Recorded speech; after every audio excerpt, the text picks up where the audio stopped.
যখন মেরাজে আমার নবী পাকের কাছে দেখা করতে যায়, আমার নবী পাক সাল্লাল্লাহু তাআলা আলাইহি ওয়াসাল্লাম একা একা মেরাজে যান না। আমার দরদি নবী সাল্লাল্লাহু তাআলা আলাইহি ওয়াসাল্লামকে হযরত জিবরিল আমিন এসে বলছেন, ইয়া রাসূলুল্লাহ, ইয়া হাবিবাল্লাহ, হুজুর আল্লাহ পাক আল্লাহ তাআলা আমাকে পাঠিয়েছে। আল্লাহ পাক আল্লাহ তাআলা কেন পাঠিয়েছে জিবরিল তোমাকে?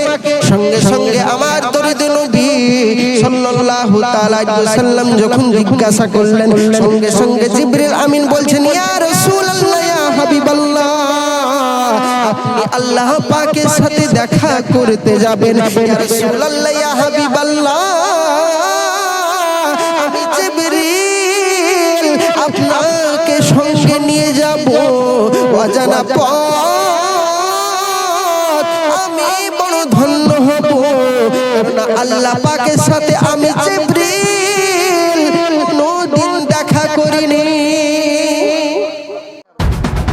কিছু দেখতে পারে গৌসে পাকে তার খাজা গরিব নওয়াজের তার পীর মুর্শিদের তার রাসূল করিমের তার বোরক রব রব ছোড়ে নবী, জোরে বলুন, বোরক রব রব ছোড়ে নবী করিলেন মেরাজ, বোরক রব রব ছোড়ে নবী করিলেন মেরাজ।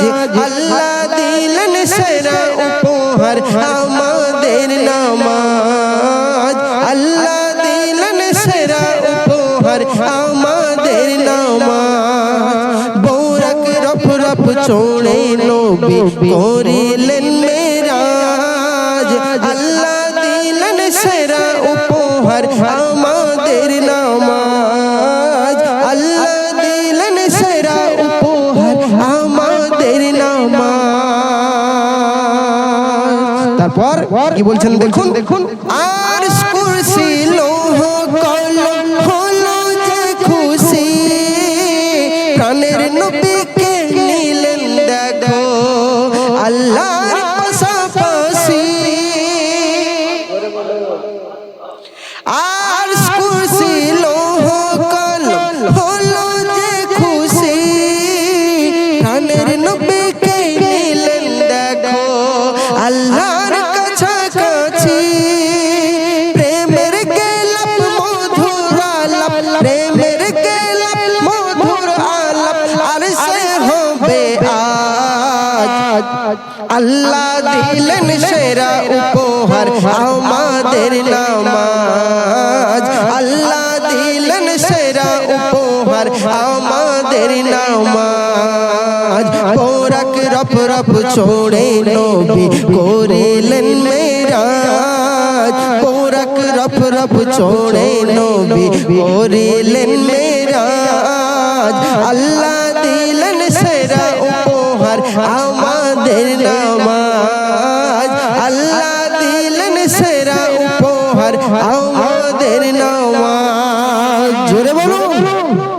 তারপর কবি কত সুন্দর কথা বলছেন, স্বাগতম জানাই নবীরা এসে আল আকসাতে, স্বাগতম জানাই নবীরা এসে আল আকসাতে। ভুল গেলে মন দেয় যে সালাম সবার উপরে, নামাজ এনে প্রিয় নবী গড়লেন সমাজ। আল্লাহ দিলেন সেরা উপহার আমাদের নামাজ, আল্লাহ দিলেন সেরা উপহার আমাদের নামাজ, আল্লাহ দিলেন সেরা উপহার আমাদের নামাজ। বুরক রব রব ছোড়ে নবী করিলেন মেরাজ, আল্লাহ দিলেন সেরা উপহার আমাদের নামাজ। জোরে বলুন। তারপর কি বলছেন দেখুন, আমাদের নবীর সালমান কত যে উপরে, কোন নবী করেনি, কোন নবী করেনি মেরাজ মোর শুধু নবী করে। জোরে বলুন। তাই আল্লাহ তাআলার নূর তেজে, আল্লাহ তাআলার নূর তেজে জ্বলে না ওই গম্বুরাত। আল্লাহ দিলেন সেরা উপহার আমাদের নামাজ। আল্লাহ দিলেন সেরা উপহার আমাদের নামাজ। বৌরাক রফ রফ চড়ে নবী করিলেন মেরাজ। আল্লাহ দিলেন সেরা উপহার আমাদের নামাজ। দেখুন বাপজি আমার নবী প্যারা নবী সাল্লাল্লাহু তাআলা আলাইহি ওয়াসাল্লাম, আমার নবী আপনার নবী দু জাহানের প্রেমের ছবি হুজুর পাক সাল্লাল্লাহু তাআলা আলাইহি ওয়াসাল্লাম। আমার নবী পাক সাল্লাল্লাহু তাআলা আলাইহি ওয়াসাল্লাম যখন আল্লাহ পাকের সাথে দেখা করতে যায়, হে বাপজি আমার খেয়াল করে দেখো, আমার আপনার নবী সাল্লাল্লাহু তাআলা আলাইহি ওয়াসাল্লাম যখন মেরাজে আমার নবী পাকের কাছে দেখা করতে যায়, আমার নবী পাক সাল্লাল্লাহু তাআলা আলাইহি ওয়াসাল্লাম একা একা মেরাজে যান না। আমার দরদি নবী সাল্লাল্লাহু তাআলা আলাইহি ওয়াসাল্লামকে হযরত জিবরিল আমিন এসে বলছেন, ইয়া রাসূলুল্লাহ, ইয়া হাবিবাল্লাহ, হুজুর আল্লাহ পাক আল্লাহ তাআলা আমাকে পাঠিয়েছে। আল্লাহ পাক আল্লাহ তাআলা কেন পাঠিয়েছে জিবরিল তোমাকে? সঙ্গে সঙ্গে আমার দরদি নবী সাল্লাল্লাহু তাআলা আলাইহি ওয়াসাল্লাম যখন জিজ্ঞাসা করলেন, সঙ্গে সঙ্গে জিবরিল আমিন বলছেন, ইয়া রাসূলুল্লাহ, ইয়া হাবিবাল্লাহ, আপনি আল্লাহ পাকের সাথে দেখা করতে যাবেন। ইয়া রাসূলুল্লাহ, ইয়া হাবিবাল্লাহ, আমি জিবরিল আপনাকে সঙ্গে নিয়ে যাব অজানা পথ, আমি বড় ধন্য হব। আল্লাহ পাকের সাথে আমি জিবরিল কোনদিন দেখা করিনি। জিবরিল আমিন বলছেন, ইয়া রাসূলুল্লাহ, ইয়া হাবিবাল্লাহ, আপনি যে আল্লাহ পাককে দেখতে যাবেন, এই দেখতে যাওয়ার সৌভাগ্যটা সবার হয় না। ইয়া রাসূলুল্লাহ, ইয়া হাবিবাল্লাহ, আমি জিবরিল আমিন আপনাই আল্লাহ পাকের সেই জায়গায় সিদরাতুল মুনতাহা পর্যন্ত আমি নিয়ে যাব। চলুন। সঙ্গে সঙ্গে জিবরিল আমিন আমার নবী পাক সাল্লাল্লাহু তাআলা আলাইহি ওয়াসাল্লাম হযরত জিবরিল আমিন আমার নবীকে সঙ্গে পিঠ মুবারকে চাপিয়ে নিলেন। জিবরিল আমিন যখন পিঠে চাপিয়ে নিলেন, জিবরিল আমিন উড়তে উড়তে চলে যায় আল্লাহ পাকের দিদারে। হযরত জিবরিল আমিন যখন উড়তে উড়তে চলে যায় আল্লাহ পাকের দিদারে, এমন সময় মসজিদে আল আকসাতে আমার দরদি নবী সঙ্গে সঙ্গে বললেন যে, হে জিবরিল, আমি এই মসজিদে নববী, আমি এই মসজিদে আল আকসাতে আমি 2 রাকাত নামাজ আদায় করতে চাই। সঙ্গে সঙ্গে বললেন, আমি 2 রাকাত নামাজ আদায় করব, কারণ আমার মাবুদ আমি দেখা করতে যাব, তাই আমি 2 রাকাত নামাজ আদায় করতে চাই। সঙ্গে সঙ্গে আমার দরদি নবী যখন বললেন, জিবরিল আমিন ওই মসজিদে আল আকসাতে নেমে যান। আমার নবী পাক মসজিদে আল আকসাতে নেমে যাবার পর আমার দরদি নবী সাল্লাল্লাহু তাআলা আলাইহি ওয়াসাল্লাম ওযু বানিয়ে নেয়। ওযু বানিয়ে নেবার পর যখন মসজিদে আল আকসার ভেতরে যায়, দরদি নবী নামাজ পড়তে লেগেছে। জোরে বলুন। মসজিদে আল আকসাতে আমার দরদি নবী যখন নামাজ পড়ে, আমার দরদি নবী কি একা একা নামাজ পড়েছিল? বলুন। একা একা পড়েছিল নামাজ? আমার দরদি নবী একা একা নামাজ পড়েন। আমার দরদি নবী সাল্লাল্লাহু তাআলা আলাইহি ওয়াসাল্লাম নামাজ শেষ করার পর দেখতে পান তার পিছে হাজার হাজার হাজার হাজার কমা বেশি 1,24,000 ফেরে 1,24,000 যত নবী ও পয়গম্বর ছিল আমার দরদি নবীর পিছনে নামাজ আদায় করে। জোরে বলুন এ বাপজি, আমার খেয়াল করে দেখুন, আমার এখানে প্রশ্ন হলো, আমার দরদি নবী যখন মসজিদে আল আকসাতে নামাজ পড়তে যায়, পড়ার সময় কোন নবী শামে, কোন নবী সিরিয়ায়, কোন নবী মক্কায়, কোন নবী এইরকম ভাবে আলাদা আলাদা দৃষ্টিকে, আমার দরদি নবী আলাদা আলাদা দৃষ্টিকে প্রত্যেকটা নবী, আর আমার নবী মসজিদে আল আকসাতে প্রত্যেকটা নবী ইন্তেকাল হয়েছিল না হয়েছিল না? প্রত্যেকটা নবীর ইন্তেকাল হয়েছিল। আমার যখন প্রত্যেকটা নবীর, আমার দরদি নবী সাল্লাল্লাহু তাআলা আলাইহি ওয়াসাল্লাম যখন ওই মসজিদে আল আকসাতে নামাজ পড়েন, আমার দরদি নবী মসজিদে আল আকসাতে একা একা নামাজ পড়েননি, আমার নবী পাকের পিছনে শত শত নবীগণ নামাজ পড়েছেন এবং শত শত আমার নবী পাকের আগে যিনারা নবী ছিলেন, পয়গম্বর ছিলেন, তিনারা আমার নবীর পেছনে নামাজ আদায় করেছে। আমার নবী ইমাম হয়ে প্রত্যেক নবীকে মসজিদে আল আকসাতে নামাজ পড়িয়েছেন। আমার দরদি নবী, প্যারা নবী সাল্লাল্লাহু তাআলা আলাইহি ওয়াসাল্লাম সম্পর্কে আমরা আজ কতই না নাফরমানি করি, দূষণা মানি।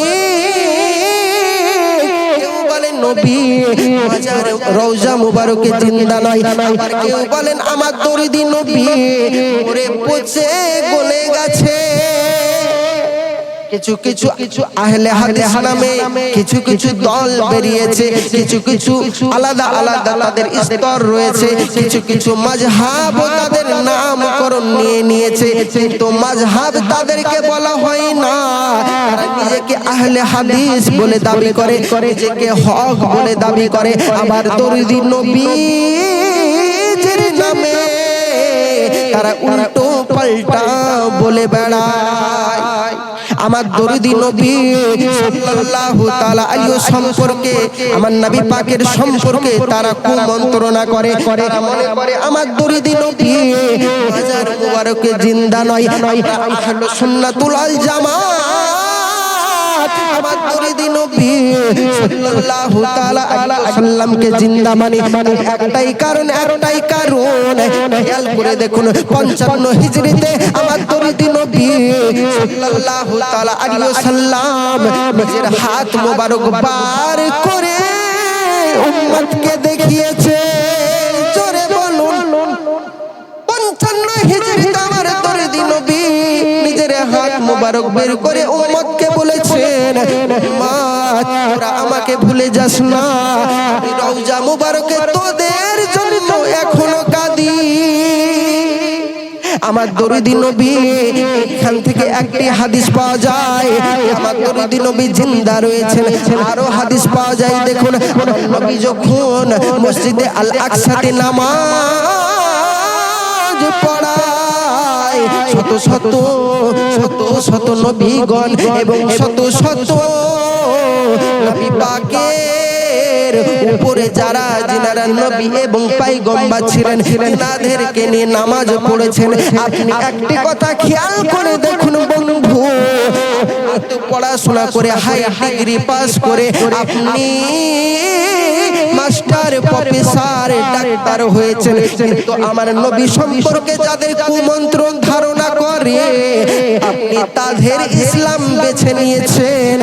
বন্ধু সোনা মানি আমি একটু খেয়াল করে বলতে চাই, আপনারা জেনারেল মানুষ, আপনার সুশিক্ষিত মানুষ, বন্ধু আমার একটু খেয়াল করে দেখুন, হাদিসের দিকে ফলো করে দেখুন।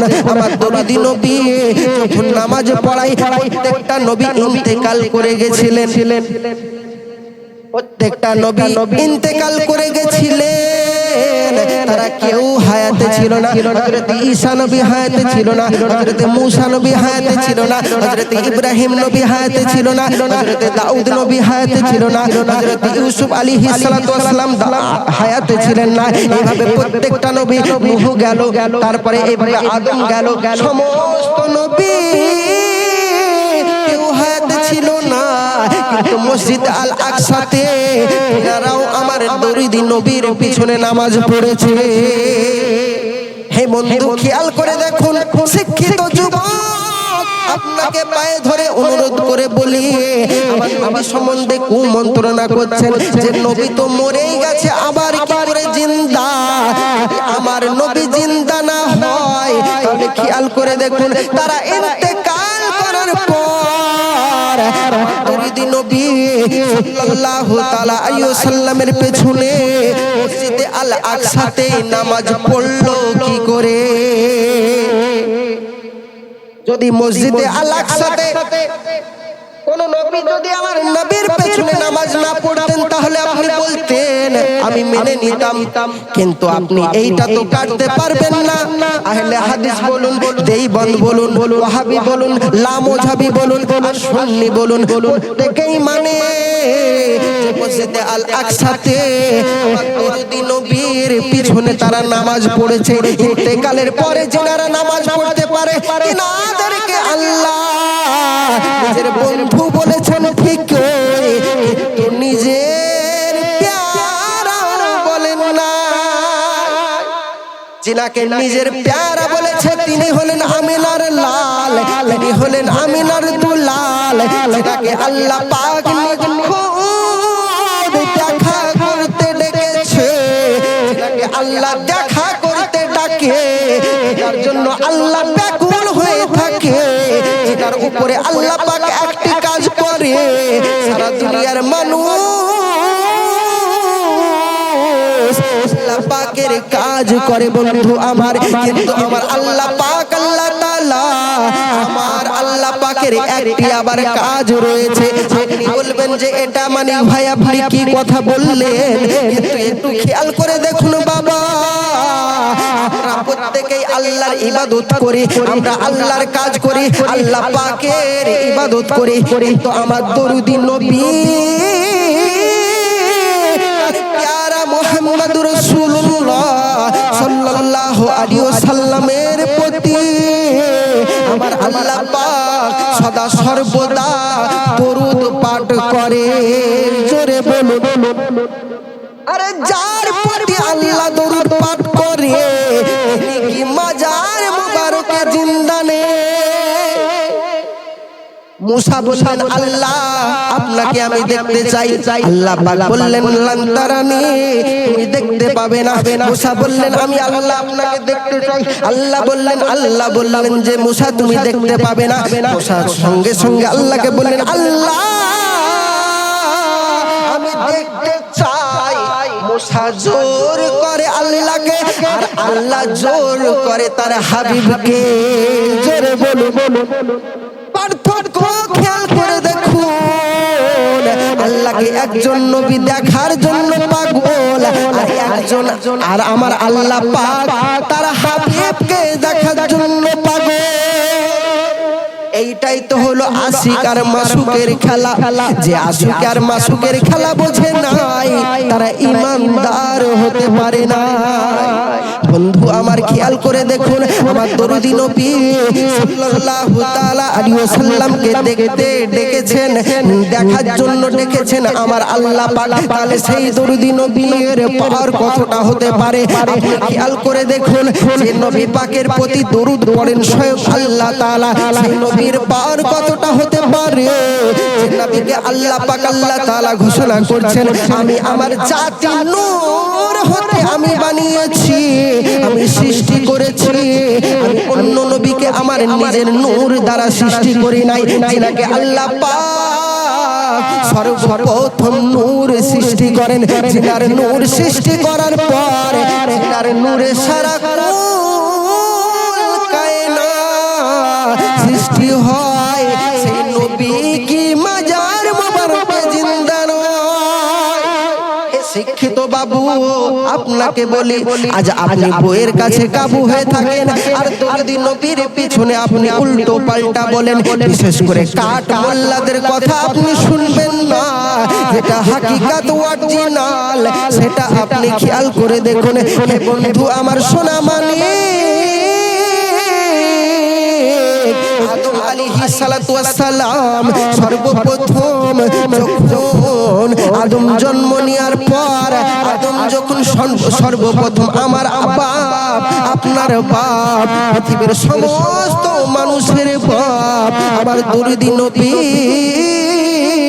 সাল্লাল্লাহু আলাইহি ওয়াসাল্লাম, হিসাব মতে দরদি নবীর বাপ আব্বাজান, কিন্তু দরদি নবীর আব্বাজান বলা যাবে না। কেননা আলা হযরত আজিমুল বারকাত বলছেন, আমার নবী পাকের সঙ্গে কারো তুলনা করা যায় না। ভাইজান আমার খেয়াল করে দেখুন, আমরা মাসলাকে আলা হযরত মান্য করা ব্যক্তি খেয়াল করে দেখুন, যখন আদম আলাইহিস সালাতু ওয়াস সালাম যখন জন্মগ্রহণ করে, আল্লাহ পাক জন্মগ্রহণ যখন করান, আদমকে সৃষ্টি যখন করান, সৃষ্টি করার পর আদমকে ডেকে বলে, আদম সঙ্গে সঙ্গে চোখ খুলে দেখতে পায় জান্নাতের চৌকাঠে লেখা রয় লা ইলাহা ইল্লাল্লাহ মুহাম্মাদুর রাসূলুল্লাহ সাল্লাল্লাহু আলাইহি ওয়াসাল্লাম। সঙ্গে সঙ্গে যখন আদম আলাইহিস সালাম যখন দেখেন লা ইলাহা ইল্লাল্লাহ মুহাম্মাদুর রাসূলুল্লাহ, আদম দেখার পর সঙ্গে সঙ্গে আল্লাহ পাককে প্রশ্ন করে, আয় আমার মাবুদ, সর্বপ্রথম সৃষ্টি যদি আপনার কেউ হয়, সেটা হলাম আমি আদম। আমি আদম সর্বপ্রথম সৃষ্টি, কিন্তু আল্লাহ আপনার পাশে একটি নাম, আপনার পাশে যে নামটি ওই মুহাম্মাদুর রাসূলুল্লাহ, আবার কে সঙ্গে সঙ্গে আল্লাহ পাক ঘোষণা করে দিলেন, আদম এই আদম শুনে রেখে দে, যদি আমার পাশে ওই মুহাম্মাদুর রাসূলুল্লাহকে আমি তৈরি না করতাম, যদি মুহাম্মাদুর রাসূলুল্লাহকে না বানাইতাম, আদম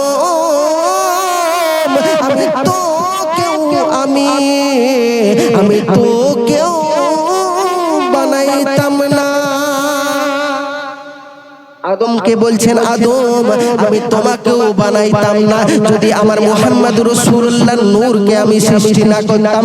আশিকার মাসুকের খেলা দেখুন, আমার দরদি নবী যখন মসজিদে আল আকসাতে নামাজ পড়তে যায়, সঙ্গে সঙ্গে মসজিদে আল আকসাতে নামাজ পড়ার পর এখান থেকে একটি হাদিস পাওয়া যায়, আমার দরদি নবী জিন্দা। দ্বিতীয় নম্বর হাদিসে একটু খেয়াল করে দেখুন, আমার দরদি নবী সাল্লাল্লাহু তাআলা আলাইহি ওয়াসাল্লাম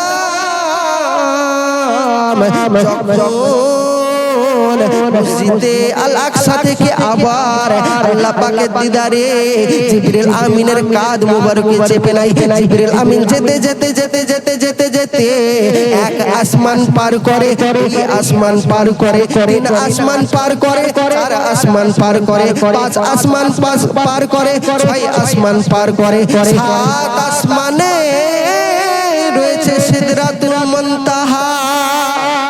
সাত আসমানে জিবরিল আমিন আমার দরদি নবীকে নামিয়ে দেয়। নামিয়ে দেওয়ার পর জিবরিল আমিন আমার দরদি নবীর কাছে ক্ষমা চাই, ইয়া রাসূলুল্লাহ, ইয়া হাবিবাল্লাহ, আমি আর আগে যেতে পারবো না। সঙ্গে সঙ্গে আমার দরদি নবী বলছেন, কেন জিবরিল আগে যেতে পারবে না? সঙ্গে সঙ্গে আমার দরদি নবী সঙ্গে সঙ্গে যখন বললেন, সঙ্গে সঙ্গে জিবরিল আমিন বলছেন, ইয়া রাসূলুল্লাহ, ইয়া হাবিবাল্লাহ, আমি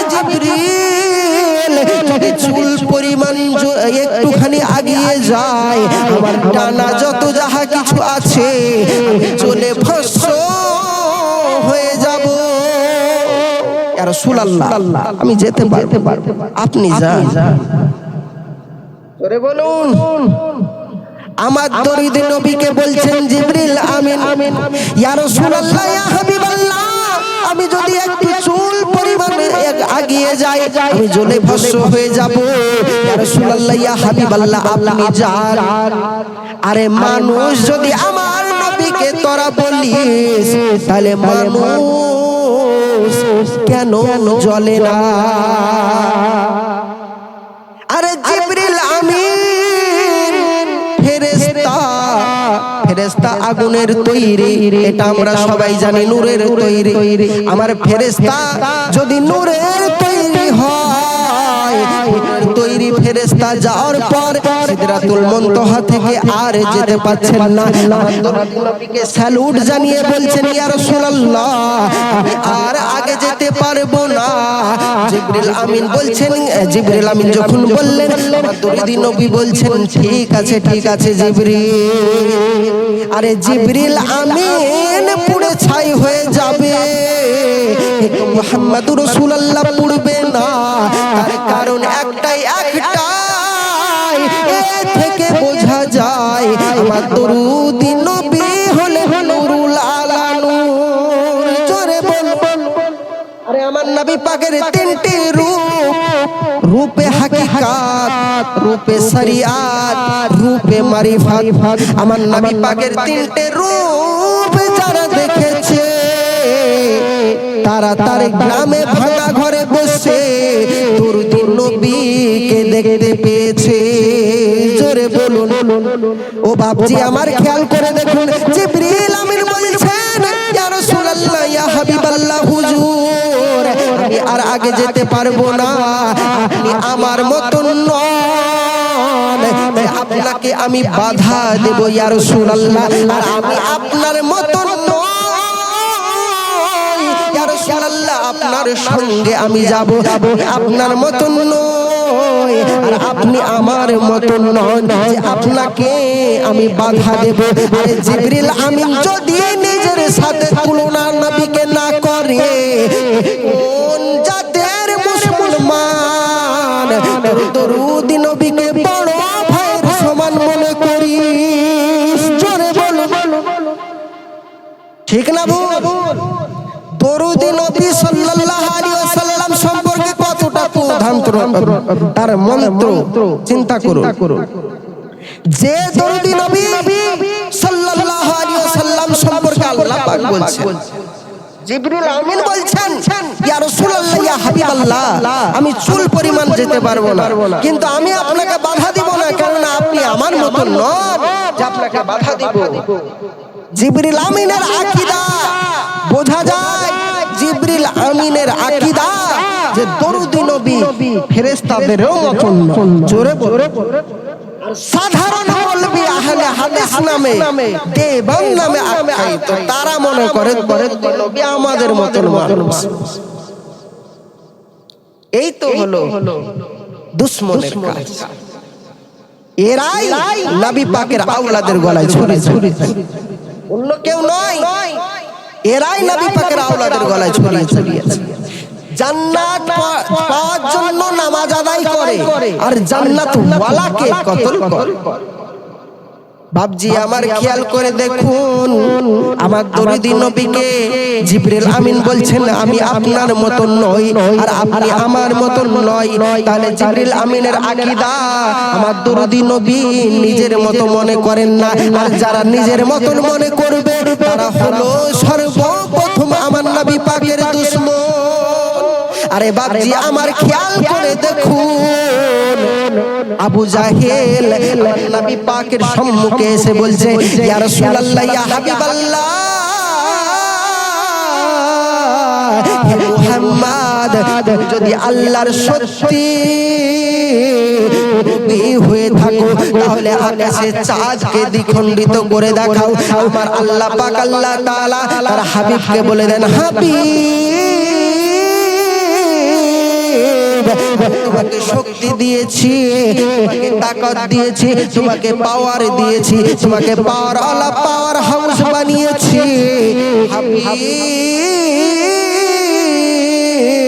তুমি আকাশের চাঁদকে দ্বিখণ্ডিত করে দেখাও। আমার আল্লাহ পাক এমন আমার নবী পাককে যেই বলে দিলেন, আমার নবী পাক হাতের ইশারা করলেন, সাদত হাতের আঙ্গুলে যখন ইশারা করে চাঁদ টুকরো হয়ে যায়, দুই পাহাড়ে গিয়ে দুই দিকে ছড়িয়ে যায়। আর সঙ্গে সঙ্গে আবু জাহেল দেখতে পায়। আবু জাহেলের চিন্তা ভাবনা, সত্যি নবী হয়ে থাকে আকাশের চাঁদকে দ্বিখণ্ডিত করতে পারে। আরে আবু জাহেল আবারও বলছেন, ইয়া রাসূলুল্লাহ, ইয়া হাবিবাল্লাহ মুহাম্মদ, আমার এই যে হাতের মুঠোয় কি আছে তুমি বলো। তুমি যদি আমার হাতের মুঠোয় কি আছে এটা যদি এই গায়েবের খবরটা দিতে পারো, আমি তোমাকে নবী বলে মেনে নেব। সঙ্গে সঙ্গে জিবরিল, সঙ্গে সঙ্গে আমার আল্লাহ পাক আল্লাহ তাআলা তার হাবিবকে বলে দিলেন, হাবিব তুমি আবু জাহেলের প্রশ্নের উত্তর দিয়ে দাও। হাতের মুঠোয় কি আছে তুমি বলে দাও। তোমাকে যদি মেনে নেয়, আমার দরুদি নবী সাল্লাল্লাহু আলাইহি ওয়াসাল্লাম সঙ্গে সঙ্গে বললেন, আরে আবু জাহেল, হাতের মুঠোয় কি আছে ওটা আমি বলবো না, তোর হাতের মুঠোয় যেটা আছে সে বলবে আমি কে। জোরে বলুন। আলে সেই নবীর পাওয়ার কতটা বন্ধু, সেই নবীর পাওয়ার কতটা দেখুন বাপজি আমার। আবু জাহেলের আকীদা, যে নবী হবে সে গায়েবের খবর দিতে পারবে, আর আহলে হাদিসের আকীদা নবী গায়েব জানে না। এই তো ফারাক। প্রেমিক দেখুন, আশিক আর মাসুকের খেলা তো ওই জায়গায়। যদি আশিক আর মাসুকের খেলা যদি আপনি না খেলতে পারেন, এহ জগত বরবাদ, পর জগত বরবাদ হবে। এহ জগত বরবাদ, পর জগত বরবাদ হবে। বাপজি আমার, আপনি ভাবছেন যে আমার দরদি নবী সাল্লাল্লাহু আলাইহি ওয়াসাল্লাম সম্পর্কে তাদের ধারণা শুনে না বাপজি আমার, তাদের ধারণা আমার নবী পাকের প্রতি আরো খারাপ। আরে তাদের তো আকীদা এতটাই জঘন্য, দেখুন বাপজি আমার, এতটাই জঘন্য তাদের আকীদা যে নামাজ পড়া সম্পর্কে আপনাকে ছোট্ট একটা ধারণা। তাদের একজন বক্তা, নাম করব, তাদের একজন বক্তা বলতেছেন যে গরুর মুত বা গরুর পোশাক, এক বালতি পোশাবে যদি নিজের পাঞ্জাবি চুবড়ে দেওয়া হয়, চুবড়ে দিয়ে সেই পাঞ্জাবি তুলে গায়ে দিয়ে নামাজ হয়ে যাবে।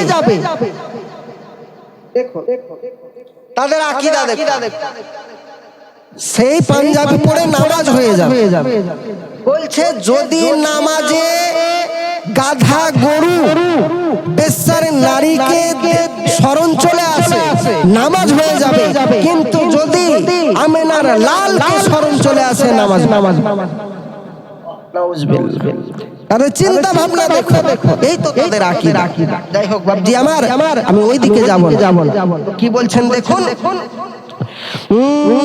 নূরওয়ালা এসেছে, জোরে বলুন, গাইবো। নূরওয়ালা এসেছে, আধার আলোয় ভরেছে, চারিধারে একই সুরে সবাই মেতে উঠেছে। জোরে বলুন, নূরওয়ালা এসেছে, আধার আলোয় ভরেছে, চারিধারে একই সুরে সবাই মেতে উঠেছে। আসসালাতু আসসালাতু আসসালামু আলাইকা ইয়া রাসূলুল্লাহ, আসসালাতু আসসালামু আলাইকা ইয়া হাবিবাল্লাহ, আসসালাতু আসসালামু আলাইকা ইয়া রাসূলুল্লাহ, আসসালাতু আসসালামু আলাইকা ইয়া হাবিবাল্লাহ।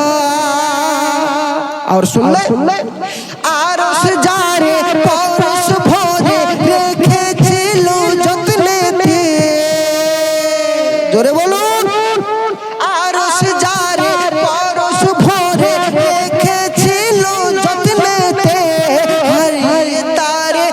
আরজু করে আল্লাহ পাকের সামনেতে আরশ জারে পরশ ভরে রেখেছিল যত্নেতে হারিয়ে তারে আরজু করে আল্লাহ পাকের সামনেতে আল্লাহ তখন বলে এখন আল্লাহ তখন বলে এখন এমন করে কেঁদো না তোমার মতন সারা ভুবন আমার বন্ধুর দিওয়ানা আল্লাহ তখন বলে এখন এমন করে কেঁদো না তোমার মতন সারা ভুবন আমার বন্ধুর দিওয়ানা তার প্রেমে যে পড়েছে সেই তো আমায় পেয়েছে তার প্রেমে যে পড়েছে সেই তো আমায় পেয়েছে চারিধারে একই সুরে সবাই মেতে উঠেছে আসসালাতু আসসালামু আলাইকা ইয়া রাসূলুল্লাহ আসসালাতু আসসালামু আলাইকা ইয়া হাবিবাল্লাহ আসসালাতু আসসালামু আলাইকা ইয়া রাসূলুল্লাহ আসসালাতু আসসালামু আলাইকা ইয়া হাবিবাল্লাহ और सुनना जिब्रील आमीन पायल आमीन जिब्रील आमीन पायल आमीन अपनी जे वही बेमिसाल जिब्रील आमीन पायल आमीन अपनी जे वही बेमिसाल अपनी सागर अपनी नदी अपनी तोरी अपनी हाल जिब्रील आमीन पायल आमीन अपनी जे वही बेमिसाल अपनी सागर अपनी नदी अपनी तोरी अपनी हाल अपनी जोवर अपनी भाटा अपनी हंसी कन्नाते जे दिखता काई देखी अपना आरश फारश सिदराते जोरे बोलो যে আপনাকে চিনেছে জীবন অর্পণ করেছে যে আপনাকে চিনেছে জীবন অর্পণ করেছে চারিধারে একই সুরে সবাই বলে উঠেছে আসসালাতু আসসালামু আলাইকা ইয়া রাসূলুল্লাহ আলাইকা ইয়া হাবিবাল্লাহ তারপর শেষ ছন্দে শুনুন ছন্দ ঠাসা নেই মোর ভাষা প্রশংসা তার কি করি ইয়া রাসূলুল্লাহ ছন্দ ঠাসা নেই মোর ভাষা প্রশংসা তার কি করি সব আধুরা তার ছাড়া এ কথা বলতে পারি নামাজ রোজা কলমা যাকাত নামাজ রোজা কলমা যাকাত যা কিছু ইবাদত সবই এনে দিল জেনে রাখো আমার মুহাম্মদ এস এম নজরুল লিখেছে নবী সে নাই এঁকেছে এস এম নজরুল লিখেছে নবী সে নাই এঁকেছে চারিধারে একই সুরে সবাই মেতে উঠেছে আসসালাতু আসসালামু আলাইকা ইয়া রাসূলুল্লাহ আসসালাতু আসসালামু আলাইকা ইয়া হাবিবাল্লাহ আসসালাতু আজ দুঃখ নেব না খুশি নেব চলবে আজ দুঃখ নেব না খুশি নেব খোদা গো তুমি দাও না বলে আজ দুঃখ নেব না খুশি নেব খোদা গো তুমি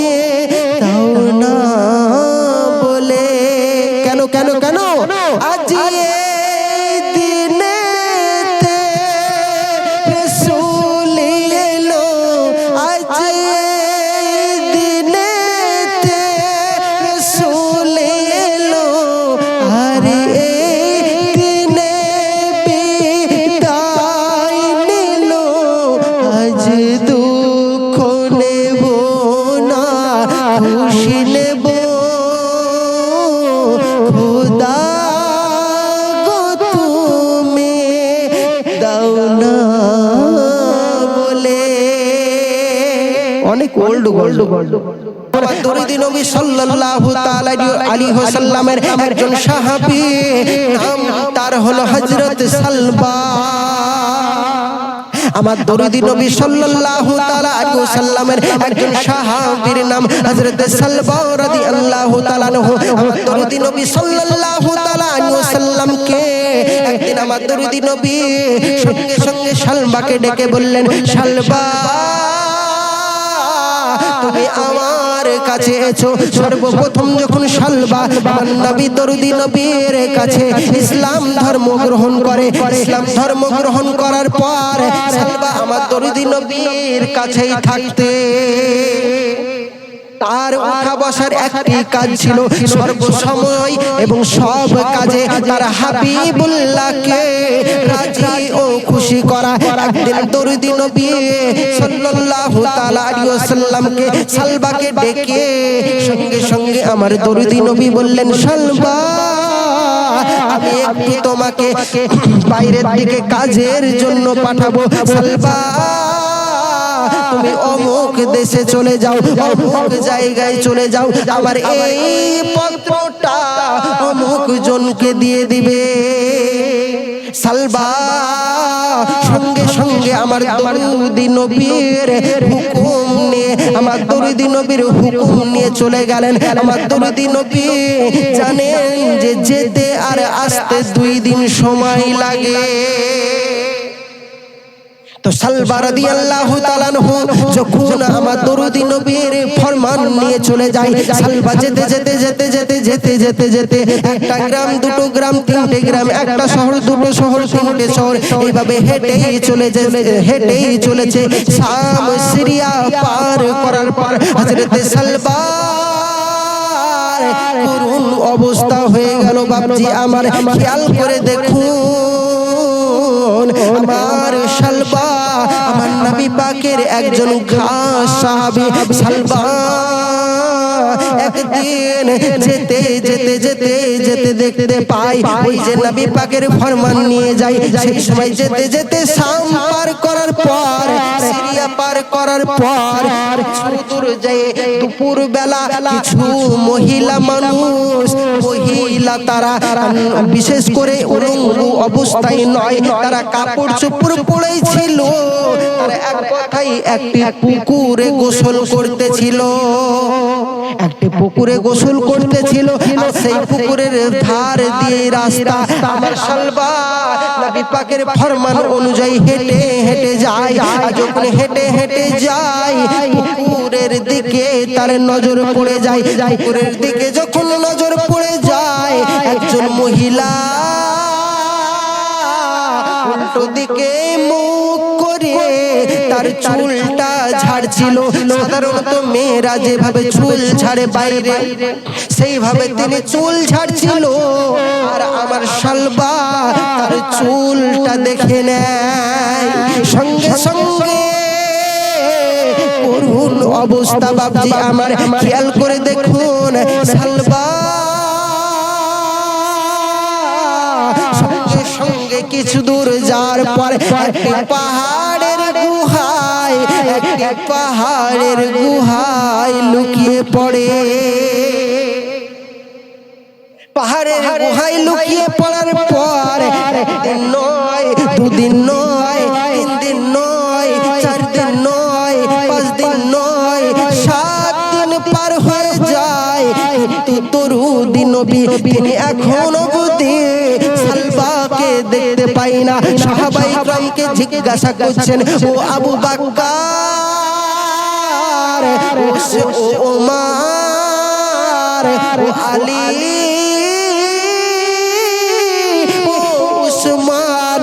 আমার সালবাকে আমি দেখতে পাচ্ছি না কেন, আমার সালবাকে কেন দেখতে পাচ্ছি না?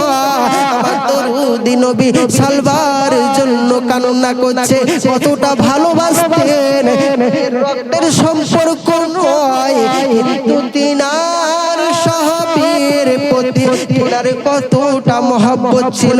সালবাকে না দেখতে পেয়ে আমার দরুদি নবীর দুই চোখ দিয়ে গল গল করে পানি ঝরে যায়। সঙ্গে সঙ্গে আবু বকর সিদ্দিক, হযরত ওমর ফারুক, হযরত উসমান জিন নুরাইন, এইভাবে কিছু সাহাবায়ে کرام মিলে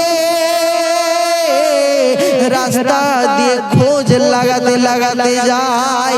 আমার দরদি নবীর কাছে জিজ্ঞাসা করে নিল, ইয়া রাসূলুল্লাহ, ইয়া হাবিবাল্লাহ, আপনার সালবা কোন জায়গায় তাকে পাঠিয়েছেন? আমার দরদি নবী বললেন, অমুক জায়গায় পাঠিয়েছি। সঙ্গে সঙ্গে সাহাবায়ে کرام মিলে আমার দরদি নবী স্বয়ং খুদ নিজে যাই নাই, কিন্তু সাহাবায়ে کرامকে পাঠিয়েছে। যাও যাও সাহাবীরা, আমার সালবা কোথায় আছে তোমরা দেখে আসো।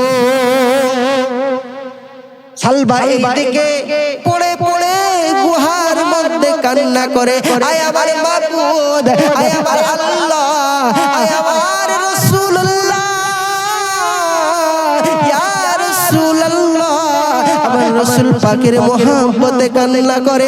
সালবা বলে, ইয়া রাসূলুল্লাহ, আজ এক সপ্তাহ আপনাকে চোখে দেখতে পাই নাই। ইয়া রাসূলুল্লাহ, ইয়া হাবিবাল্লাহ, হুজুর,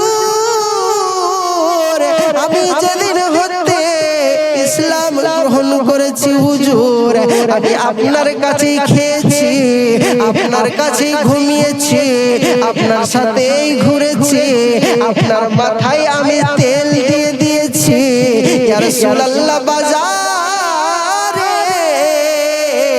যদি কোনো নতুন ফল আসতো, আমি সালবা সবার প্রথমে গিয়ে সেই ফলটি নিয়ে আসতাম। কেন? আমার দরুদি নবী খুশি হবে। ইয়া রাসূলুল্লাহ, ইয়া হাবিবাল্লাহ, সারাটা কোন আপনার গাগুলো মেসেজ করে দিতাম। ইয়া রাসূলুল্লাহ, ইয়া হাবিবাল্লাহ, আপনার চুল মোবারকে আমি ইলিবিলি কেটে দিতাম, আপনার আমি কদম মোবারকে টিপে দিতাম। ইয়া রাসূলুল্লাহ, ইয়া হাবিবাল্লাহ, আপনি ছাড়া আমার কেউ নেই, তো আপনার এই পাগল একটি ভুল করে ফেলেছে। ইয়া রাসূলুল্লাহ, ইয়া হাবিবাল্লাহ, হুজুর, আমাকে ক্ষমা করুন। সালবা কান্না করছে, আমাকে আপনি ক্ষমা করুন। আমার দরদি নবীকে কতই না ভালোবাসতো, আর আমরা কেমন ভালোবাসে বন্ধু, একটু খেয়াল করে দেখুন। একদিন, দুই দিন, তিন দিন, চার দিন, এই করে 7 দিন যখন পাওয়া গেল না, সাহাবায়ে کرام খুঁজতে খুঁজতে 2 দিন পর একটা পাহাড়ের গুহার ভিতর থেকে একটি আওয়াজ আসে, ইয়া রাসূলুল্লাহ, ইয়া রাসূলুল্লাহ, ইয়া রাসূলুল্লাহ। এই আওয়াজ আছে। সাহাবায়ে کرام বুঝতে পেরে যায়, বুঝতে আর বাকি থাকলো না, তো এটাই আমাদের সালবা। চলো চলো যাই, গুহার ভিতরে যাই। গুহার ভিতরে যাবার পর দেখলেন সালবার মুখে অনেক পোকা মাকড় বসেছে। সালবা পোকা মাকড় সরাই নয়, মাথা চুলগুলো এলোমেলো পাগলের মতো হয়ে গেছে। সালবা চুলগুলো আছড়াই নাই, শুধু সালবার চোখ দিয়ে গলগল গলগল করে পানি ঝরতে দেখতে পাওয়া যায়। সাহাবায়ে کرام জিজ্ঞাসা করলেন, সালবা, ও আমার ভাই, ও আমার ভাই, আপনি কান্না করেন কেন? আপনার রাসূলুল্লাহ, আপনার হাবিবুল্লাহ, আপনার প্যারা, আপনার প্রেমিক আমার নবী পাক সেই মদিনা মুনওয়ারাতে বসে বসে কাঁদছে, সেই জায়গায় মসজিদে নববীতে বসে বসে কাঁদছে, বসে বসে কাঁদছে। সাহাবীরা যখন এই কথা বললেন, সঙ্গে সঙ্গে সালবার পাক বন্ধ হয়ে যায়, কোনো কথা বলতে পারে না। সালবা আরো জোরে জোরে কান্না করে, সালবা আরো জোরে জোরে কান্না করে। সাহাবায়ে ইকরাম সালবাকে ডেকে বলে, সালবা মাথা তোলো, মাথা তোলো বাপ, তুমি মাথা তোলো ভাই। কিন্তু সালবা মাথা তুললেন না। একদিন, দুই দিন, তিন দিন সালবাকে মাথা তুলাতে পারেন নাই, সালবাকে মাথা তুলাতে পারেন নাই। এমন সময় সাহাবায়ে ইকরাম দরুদি নবীর কাছে ছুটে যায়। দরুদি নবীর কাছে ছুটে যাওয়ার পর দরুদি নবীকে সমস্ত ঘটনাগুলো খুলে বললেন। সঙ্গে সঙ্গে আমার দরুদি নবী ছুট দিয়ে যায় সালবার জন্য, সালবার জন্য পাহাড় পর্বত পার করে গুহায় চলে যান। গুহায় গিয়ে সমস্ত সাহাবায়ে আমার রাসূল খুদা সাল্লাল্লাহু আলাইহি ওয়াসাল্লাম সালবাকে হাত দিয়ে তুলে জিজ্ঞাসা করছে, সালবা আমার সালবা, তোমাকে আমি 3 দিন থেকে 7 দিন আমি দেখতে পাই নাই, কেন কেন কেন আমার দরবার ছেড়ে আসো নাই কোনোদিন, কিন্তু আজ তুমি আমার দরবার ছেড়ে দিয়ে কেন এই গুহাতে পড়ে কাঁদো, কেন কাঁদো, কেন কাঁদো? সঙ্গে সঙ্গে সালবা বলে, ইয়া রাসূলুল্লাহ, ইয়া হাবিবাল্লাহ, কি বলবো দুঃখের কথা, কি বলবো দুঃখের কথা। আমি সালবার চোখ দিয়ে আমি রাসূলুল্লাহকে ছাড়া, আমি ঈমান আনার পর, আমি মুসলমান হওয়ার পর, আমি দরদি নবীকে ভালোবাসার পর, ইয়া রাসূলুল্লাহ আপনাকে ভালোবাসার পর আমার এই চোখ মুবারক দিয়ে, আমার চোখ দিয়ে আপনি রাসূলুল্লাহ, আপনাকে ছাড়া আমি আর দ্বিতীয় কোনো জিনিস দেখি না। ইয়া রাসূলুল্লাহ, ইয়া হাবিবাল্লাহ, আপনাকে এতটা ভালোবাসি, শয়ন স্বপ্নে আপনি আমার মন অতি পবিত্র, আপনাকে ছাড়া আমি কারোর উপর আমার মায়া জন্মাই নাই। তো ইয়া রাসূলুল্লাহ, ইয়া হাবিবাল্লাহ, হুজুর আপনি যখন আমাকে এমন জায়গায় পাঠিয়েছিলেন, আমি সেই জায়গায় যাচ্ছিলাম, যেতে যেতে রাস্তার মাঝে একটি পুকুর দেখতে পাই। সেই পুকুরে একটা নারী, একটা মহিলা চুল আঁচড়াচ্ছিল গোসল করার পর। আমি সেই চুলটা দেখে একবার মনে মনে ভেবে নিয়েছিলাম, যার চুল এত সুন্দর, তার মুখটা কত সুন্দর হবে, তার মুখটা কত সুন্দর হবে। এই কথা বলে সেখান থেকে আমি আস্তে আস্তে যখন আপনার উদ্দেশ্যে, আমি আপনার যে ফরমান দিয়েছেন সেই ফরমানের উদ্দেশ্যে আগিয়ে যাই, সঙ্গে সঙ্গে আমার ভিতরে কি যেন হয়ে গেল, আমার চোখ দিয়ে পানি ঝরে যায়। একটি কথা স্মরণ করে, হায়রে ভোলা মন, তোর চাওয়া পাওয়া যদি কিছু থাকে সেটা হলো রাসূলুল্লাহ, তোর যদি মায়া কিছু থাকে সেটা হলো তোর রাসূলুল্লাহ, তোর যদি ভালোবাসা দোস্ত বুজুর্গ যাহাই কিছু আছে, কিছু যদি থাকে সেটা হলো তোর রাসূলুল্লাহ। কিন্তু আজ তুই মহিলার চুল দেখে তার মায়াতে জড়িয়ে গেলে, এই তুই কতই না অন্যায় করে ফেলেছিস। আমি এই চিন্তায় চিন্তায়, ইয়া রাসূলুল্লাহ, ইয়া হাবিবাল্লাহ, হাতে কাছে আমি কোন মুখ নিয়ে আপনার সামনে দাঁড়াবো। দাঁড়াবো। ইয়া রাসূলুল্লাহ, ইয়া হাবিবাল্লাহ, এই চোখ দ্বারা সালবা কোনোদিন পাপ কাজ করে নাই, আজকে পাপ হয়ে গেছে। ইয়া রাসূলুল্লাহ, গুনাহ হয়ে গেছে। আমি চোখ দিয়ে কোনোদিন খারাপ জিনিস দেখি নাই। আমি মনে মনে ভাবলাম, আমার এই চোখ নিয়ে আমার দরুদি নবীকে কিভাবে দেখব। যেই ভাবলেন, সঙ্গে সঙ্গে আমার দরুদি নবী বললেন, সালবা, আমার সালবা, তুমি মাথা তুলে নাও, তোমার এই চোখ কোনো পাপ করে নাই। আমি রাসূলুল্লাহ গ্যারান্টি দিয়ে দিলাম, তোমার এই চোখ কোনো পাপ করেনি। শরিয়াতের সেদিন থেকে হুকুম জারি হয়ে গেল, যদি কোনো খারাপ জিনিস, যেটা না যায়, যেটা গুনাহ হয়, এমন জিনিস যদি আপনি একবার দেখে নেন, তো আপনার গুনাহ হবে না। দ্বিতীয়বার তাকালেই তবে গুনাহ হবে। যদি আপনি ভুল করে একবার দেখে নেন, গুনাহ নেই, কিন্তু দ্বিতীয়বার ওই ভুলকে ভুলে গিয়ে আবার যদি তাকান, তবেই গুনাহ হবে। এটা সালবার অবদান, জোরে বলুন, এটা সালবা রাদিয়াল্লাহু তাআলা আনহুর অবদান। সঙ্গে সঙ্গে আমার রাসূলুল্লাহ সালবাকে ডেকে বললেন, সালবা, তুমি আমাকে এতটাই ভালোবাসো, এতটাই ভালোবাসো, গ্যারান্টি দিলাম সালবা, তোমাকে ছাড়া আমি রাসূলুল্লাহ জান্নাতে প্রবেশ করব না। আরে একটুখানি মাথার চুল দেখে নেবার কারণে যদি তার ভিতরে এতটা আবার কান্না জন্মায়, এতটা ভুল স্বীকার করতে পারে, শুধু একটি চুল দেখার কারণে। তোমরা তো কি দেখি, নেই না বাপ, আমরা তো বিটি ছেলের কত কি না কি দেখেলি, ফোনেই সবকিছু হয়ে যায়। এখন তো ডিজিটাল যুগ, ফোনেই সবকিছু হয়ে যায়।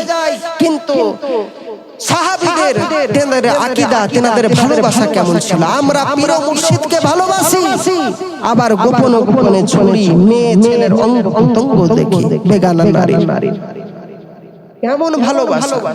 আমি বলবো, যদি কেউ পীরের আশিকানা থাকেন, এখন তো রাসূলুল্লাহ নাই, যদি কেউ হক্কানি কোন আলেমে দ্বীন, কোন পরহেজগার মানুষের, কোন ওলি আল্লাহর, কোন পীর সাহেবের মুরিদ হয়ে থাকেন এবং তাহার সিলসিলাতে দাখিল হয়ে আপনি যদি তরিকাতের কাজ করে থাকেন, বাপজি আমার সর্বপ্রথম আপনাকে আমার অনুরোধ, সালবা থেকে শিক্ষা নেন। কাম, ক্রোধ, মোহ গুলো আপনি ঐশ্বর্যগুলো বিলীন করে দেন। আপনার মুর্শিদে ফানা হন, আপনার রসুলে ফানা হন, আপনি আল্লাহ আপনার ঘরে, ভাঙা ঘরে বসে দেখতে পাবেন। জোরে বলুন, মোর নেই তো টাকা চাঁদি সোনা। একজন আশিক বলছেন, দেখুন, মোর নেই তো টাকা চাঁদি সোনা, কেমনে যাব সোনার সেই মদিনা। মোর নেই তো টাকা চাঁদি সোনা, কেমনে যাব সোনার সেই মদিনা। বুক ফাটে আশু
ইয়া রাসূলুল্লাহ মালাকাল মউত আসিবে যখন দিও দেখা এসে আকা তখন মালাকাল মউত আসিবে যখন দিও দেখা এসে আকা তখন আমি দেখিব নূরি চেহারা খানা আমি দেখিব নূরি চেহারা খানা মৌতের কষ্ট মনে হবে না মরুনেই তো টাকা চাঁদি সোনা কেমনে যাব সোনার সেই মদিনা দেখুন আশিকানে মুসলমান খেয়াল করে দেখুন নেক আমলের পুঁজি তো কিছুই নাই কে মুখ নিয়ে দরবারে পানা চায় নেক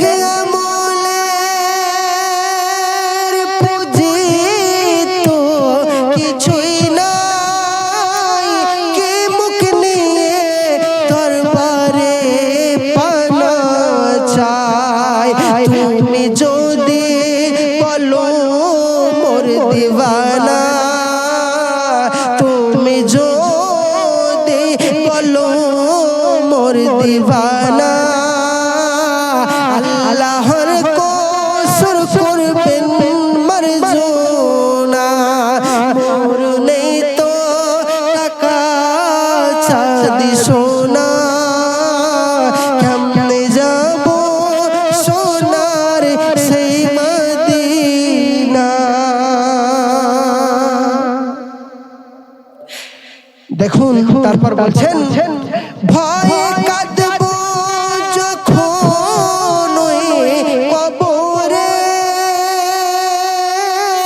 মুনকার নাকির সওয়াল যাবে করে ভয়ে কাঁদব যখন ওই কবরে মুনকার নাকির সওয়াল যাবে করে আমি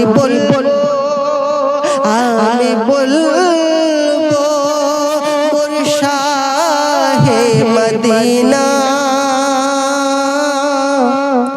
আমি বলবো মোর শাহে মদিনা তাকে ছাড়া আর কিছুই বুঝি না মোর নেই তো টাকা চাঁদি সোনা কেমনে যাব সোনার সেই মদিনা শেষ সন্ধ্যে শুনুন নজরুল বলে তোমাকে যে পেল ইয়া রাসূলুল্লাহ নজরুল বলে তোমাকে যে পেল মানব জীবন জানি ধন্য হলো তার চাওয়া পাওয়া তার চাওয়া পাওয়া আর তো থাকে না পাইছে জানে দুনিয়ার খাজানা মোর নেই তো টাকা চাঁদি সোনা কেমনে যাব